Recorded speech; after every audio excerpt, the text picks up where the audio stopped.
యూట్యూబ్లో light of Bible ఛానల్లో ప్రసారమవుతున్న ఆత్మీయ Melkolpu ministries Telugu online service నుండి వ్యూవర్స్ ఫాలోవర్స్ అందరికీ యేసుక్రీస్తు యొక్క ప్రశస్తమైన నామంలో ప్రత్యేక శుభాన్ని తెలియజేస్తున్నాను. ఈ శ్రేష్టమైన సమయంలో ఒక ప్రాముఖ్యమైన విషయాన్ని తెలియజేయడానికి ఎంతగానో ఆనందాన్ని వ్యక్తపరుస్తున్నాను. దేవుడు తన కృపలో మనందరినీ లెంట్లోని 33వ శ్రమలకాల ధ్యాన సమయంలో ప్రవేశపెట్టినందుకు గాను ఆయన యొక్క అతి పరిశుద్ధమైన నామానికి మహిమ ఘనత ప్రభావాన్ని ఆరోపిస్తున్నాను. మరి ఈరోజు దైవ వర్తమానం మరో మనసు. ఏంటి, క్రైస్తవులుగా విశ్వాసులుగా మారు మనసు అనేటువంటి పదం మేము విన్నాం, కానీ ఈ మరో మనసు అనే పదం మేము ఎక్కడ వినలేదు కదా అని మీలో చాలామందికి సందేహం రావచ్చు. అది ఒక వింతగా అనిపించవచ్చు, కానీ తప్పకుండా మరో మనసు అనేది క్రైస్తవ విశ్వాసులకి, మరి ముఖ్యంగా క్రైస్తవ విశ్వాసులైతే ఉండి తీరాల్సిందే. మరి దీన్ని మరింత స్పష్టంగా అర్థం చేసుకోవడానికి వాక్య భాగం సహాయం తీసుకుందాం. మరి ఈరోజు దైవ వర్తమానం కోసం మత్తయి సువార్త 3వ అధ్యాయము 10, 11, 12 వచనాల నుండి వాక్య భాగాన్ని గ్రహింపబడడం జరిగింది. ఈ వాక్య భాగం నుండి ఈరోజు దైవ వర్తమానం అనేది గ్రహించబడుతుంది. అర్థమైంది కదా? మరి ఈ వాక్య భాగాన్ని మనం పరిశీలన చేసినట్లయితే అక్కడ ఒక ప్రాముఖ్యమైన విషయంపై ప్రధానంగా చర్చ జరుగుతుంది. అక్కడ మాట్లాడుతున్న వ్యక్తి ప్రధానంగా బాప్తిస్మం ఇచ్చేటువంటి యోహాను. మరి ఇతను యేసుక్రీస్తు కంటే ముందుగా వచ్చినటువంటి దూత.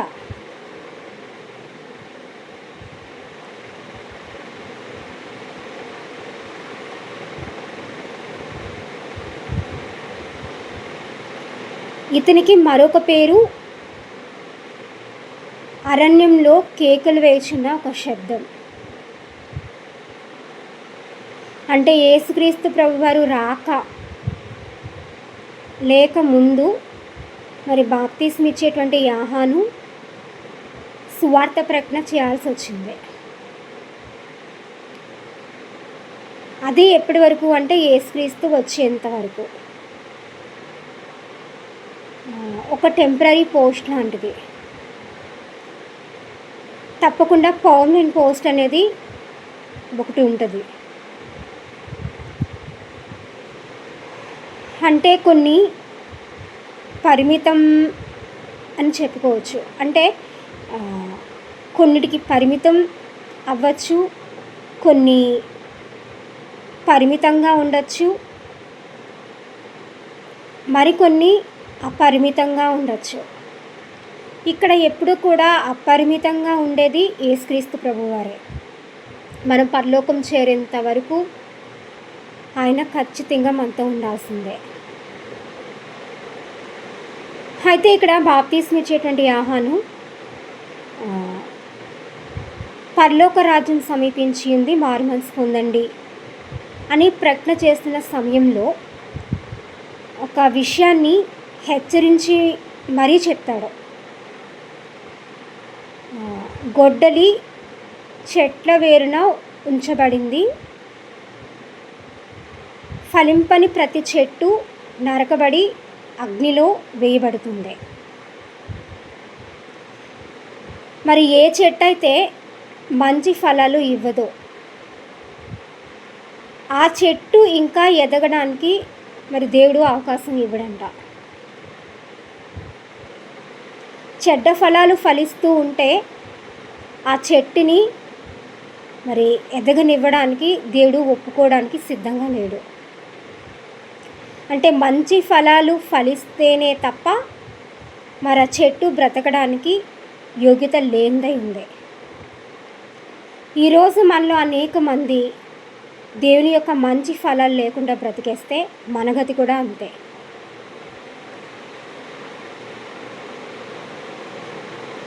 ఏమాత్రం మనిషి కాకపోయినా దేవుడు సృష్టించినటువంటి మరి జీవుల్లో మొక్కలు కూడా ఉన్నాయి. అలాంటి జీవుల్లో ఒకటైన దానికే అంత పెద్ద హెచ్చరిక ఉంది. వాటితో పోలిస్తూ మనకిస్తున్న హెచ్చరిక ఇంకా భయంకరంగా ఉంది. మరి మనకు ఉండేటువంటి ఒక బహుఘోరమైన ఉగ్రత నరకాగ్ని.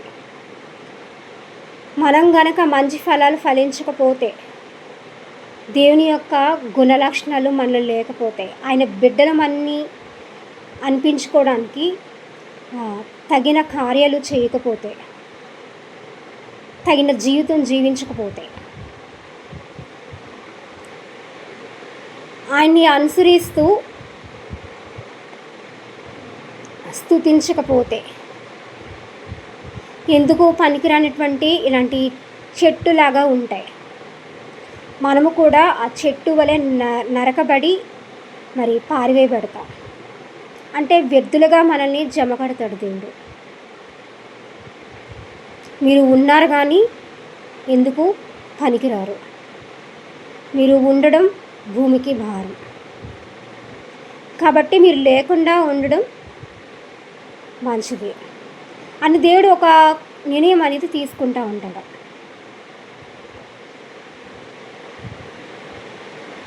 అంటే ఇంకా దేవుడి నుంచి వచ్చేటువంటి ఆశీర్వాదాలు అనేవి ఆగిపోతాయి. ఇక ఆశీర్వాదాలు పొందుకుంటాం, ఇంకా దేవుని కృప పొందుకుంటాం అనేటువంటి ఆలోచన అనేది ఇంక ఉండదు. కాబట్టి ఈ దుస్థితి మారాలంటే మరి దేవుడు ఇచ్చేటువంటి సమయంలోనే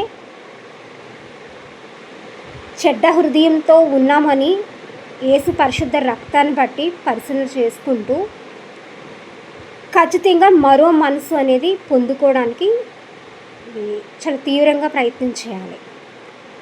మరి అంత ఆసక్తితో ప్రయత్నం చేయడానికి నీళ్ళలో మాత్రమే బాప్తీసం ఇచ్చిన ఈ యోహాను యొక్క బాప్తీసం సరిపోదు. ఇక్కడ నీళ్ళు అంటే దేవుడు ఆజ్ఞ ఇచ్చిన ప్రకారం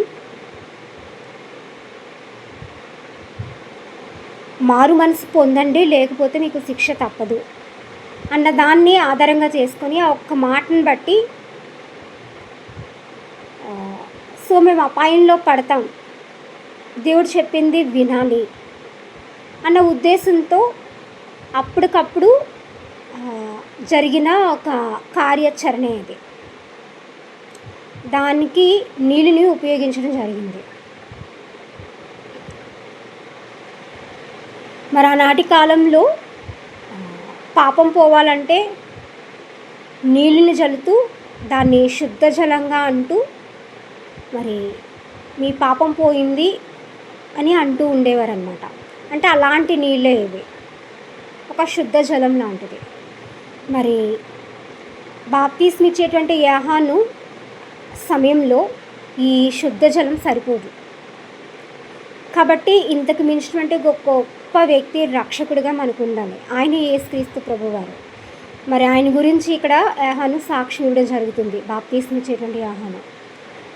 మరి నేనైతే మీకు నీళ్ళలో బాప్తీసం ఇస్తున్నాను, నా తర్వాత వచ్చేవాడు నాకంటే శక్తిమంతుడు, ఆయన చెప్పులు విప్పుడుగానే నేను సరిపోను, ఆయనైతే పరిశుద్ధాత్మలో అగ్నిలో బాప్తీసం ఇస్తాడు. మరి పరిశుద్ధాత్మ అనేది ఆదరణకర్తగా ఉంది. మరి యేసుక్రీస్తు ప్రభు వారు సిలువలో త్యాగం చేసి తన పరిశుద్ధ రక్తం చిందిస్తేనే కానీ ఈ పరిశుద్ధాత్మ వరం అనేది దేవుల్లో మనకు లేదు. కాబట్టి ఇది యేసుక్రీస్తు ప్రభు ద్వారా మాత్రమే పొందుకోవడం జరుగుతుంది. అది ఒకటి. అంటే మన ఆలోచన అంతా కూడా దేవుని వైపుగా మరలించడానికి, ఆసక్తి కలిగించడానికి మనల్ని రిక్వెస్ట్ చేస్తూ, మనకి ధైర్యాన్ని ఇస్తూ, బలపరుస్తూ, దేవునిలో ఉండడానికి మనల్ని నడిపించేదన్నమాట. అంతే తప్ప దేవుడు కాదు. ఇది పరిశుద్ధాత్మ. మంచి భావం, మంచి ఆలోచన కలగడానికి ఇది ఉపయోగపడుతుంది. ఇక రెండవదిగా చూస్తే అగ్ని. ఈ అగ్ని ఎప్పుడు ఉండాలి అంటే పాపము దరిచేరే సమయంలో ఒకానొక రకమైనటువంటి కోపం రావాలి. అది రోషంగా ఉండాలన్నమాట. ఎవరైనా సరే పాపం చేయమని అంటే చాలు, ఏమాత్రం వాళ్ళని చూసి నవ్వి క్యాజువల్గా తీసుకోకూడదు. హృదయం మండాలి. కొంతమంది ఎవరైనా ఎదిగితే కడుపు మండిపోతూ ఉంటుంది, కానీ పాపాన్ని ప్రేరేపిస్తే హృదయం మండాలి. అది పరిశుద్ధాత్మ అగ్ని. ఎవరైనా సరే పాపము ప్రపోజల్ చేస్తే యేసుక్రీస్తు కుమారులుగా ఉన్నాము అన్న విషయాన్ని గుర్తు చేసుకుంటూ ఆ పాపానికి మాకు పడదు అని నిర్మోహమాటంగా చెప్పగలిగిన వారు మరి అగ్ని మండుతున్న స్వభావం కలిగిన వారని చెప్పుకోవాలి. మరి ఆ విధంగా అగ్నిలో యేసుక్రీస్తు ప్రభువారు బాప్తీసం ఇస్తారు. అంటే అగ్ని మండుతూ మరొక మనసు కలిగి పరిశుద్ధతలో దేవుని అనుసరించే విధంగా యేసుక్రీస్తు ప్రభువారు మనకి సహాయం చేస్తారు. ఆ విధంగా మనల్ని నడిపిస్తారు. ఆ విధంగా మన పక్షాన దేవునికి ప్రార్థన చేస్తాడు. యేసుక్రీస్తు ప్రభువారే కనుక మన కోసం ప్రార్థన చేయకపోతే ఇలాంటి అగ్ని అనేది మనలో మండదు. ఆ పాపం చేసేటువంటి సమయంలో చాలా ఈజీగా తీసుకుంటూ ఉంటాము. సులభంగా పాపం యొక్క చిక్కుల్లో పడిపోతూ ఉంటాం. దీనిదే ఉందిలే, ఇప్పుడు అందరికీ కామన్ అయిపోయింది, ఈనాటి కాలంలో అది ఏమాత్రం పాపం కాదులే అనేటువంటి ఒక చులకన స్వభావం అనేది దేవత్వం విషయంలో కలుగుతుందన్నమాట.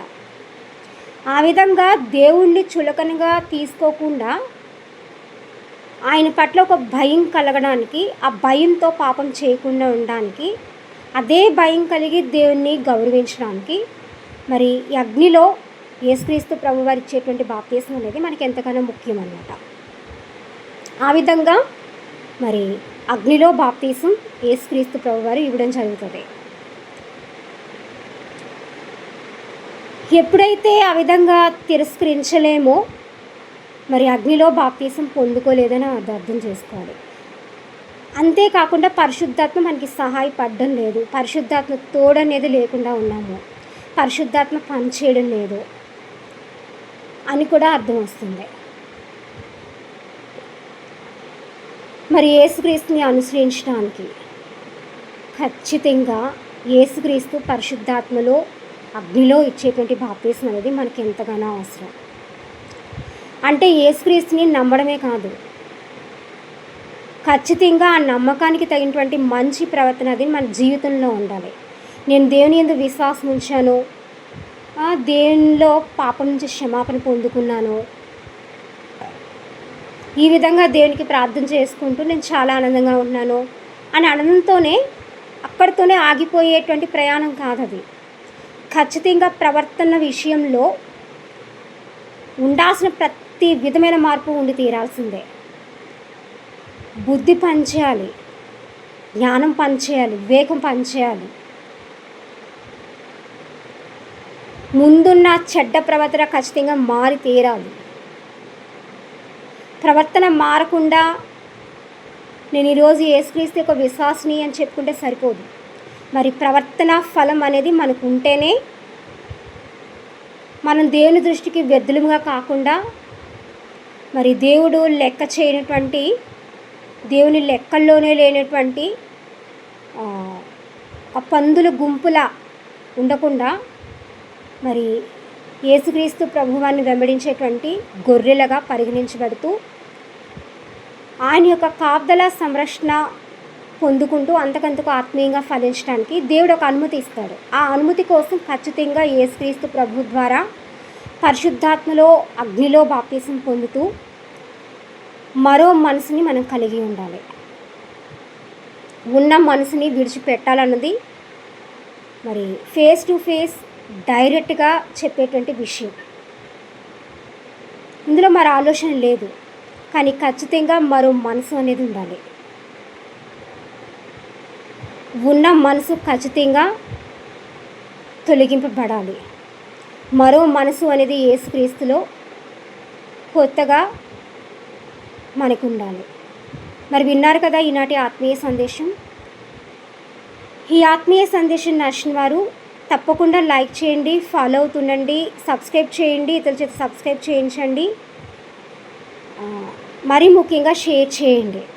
మరి వాక్య భాగాన్ని బట్టి విన్న ప్రతి ఒక్క విశ్వాసి మరో మనసు కలిగి దేవుని వెంబడించడానికి, ఫలదాయకమైన జీవితం జీవించడానికి దేవుని ఆశ్రయించగలరని ప్రియ క్రీస్తు దాసులుగా కోరుకుంటున్నాను.